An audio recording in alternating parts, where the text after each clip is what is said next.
अत श्री दुर्गा अष्टोत्तरशतनामावलिः। ॐ शिवायै नमः। ॐ उमायै नमः। ॐ रमायै नमः।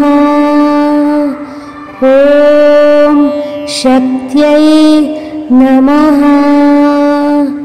ॐ अनन्तायै नमः। ॐ निष्कलायै नमः। ॐ अमलायै नमः।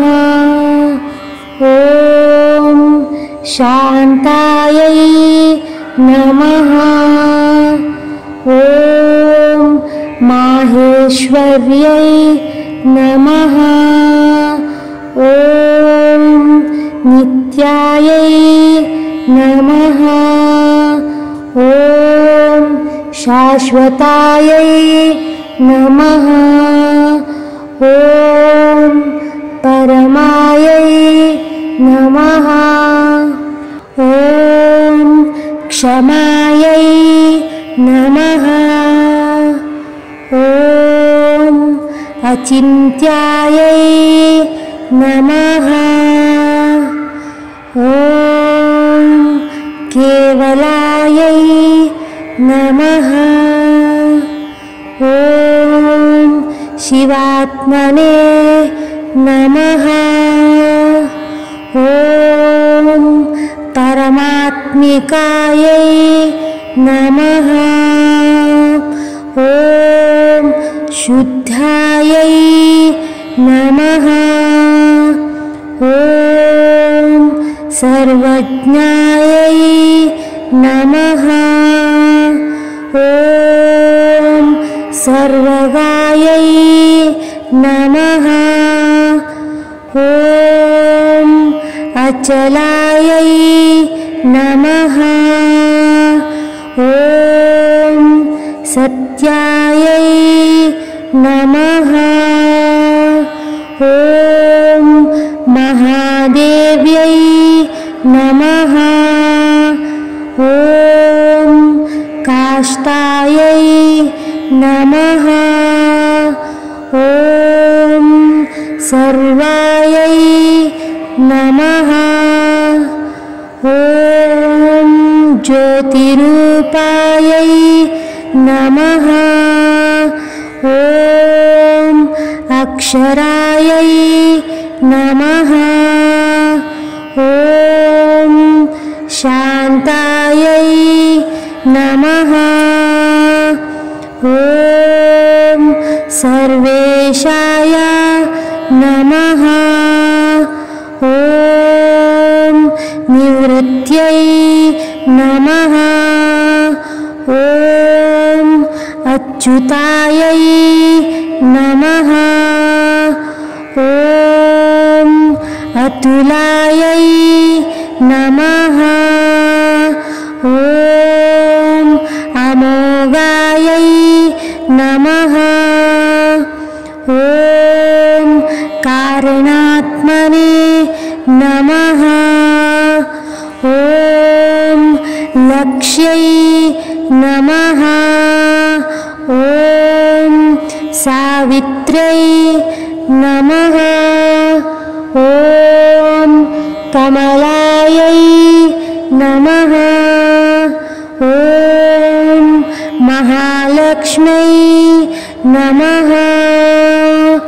ॐ अम्बिकायै नमः। ॐ ब्रह्ममूर्त्यै नमः। ॐ शुक्लायै नमः। ॐ नम्यायै नमः। ॐ सनातन्यै नमः। ॐ सकलायै नमः। ॐ परम महामायै नमः। ॐ महाविभूत्यै नमः। ॐ चिन्मदायै नमः। ॐ पुराण्यै नमः। ॐ कूटस्थायै नमः।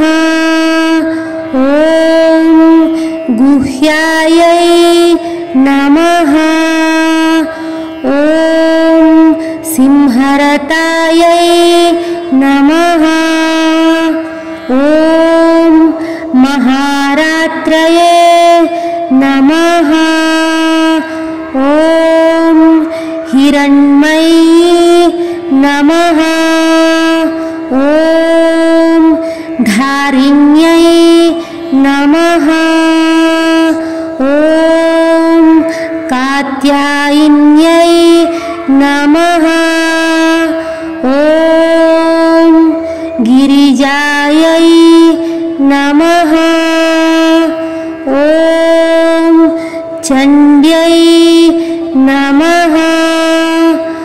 ॐ सुगुडायै नमः। ॐ शिवायै नमः। ॐ दुर्गायै नमः। ॐ रत्नगर्भायै नमः।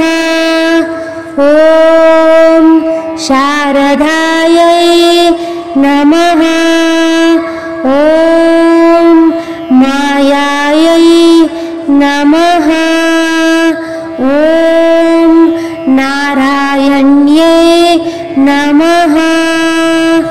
ॐ धर्मशिलायै नमः। ॐ वनदुर्गायै नमः। ॐ महादुर्गायै नमः। इति श्री दुर्गा अष्टोत्तरशतनामावलिः सम्पूर्णम्।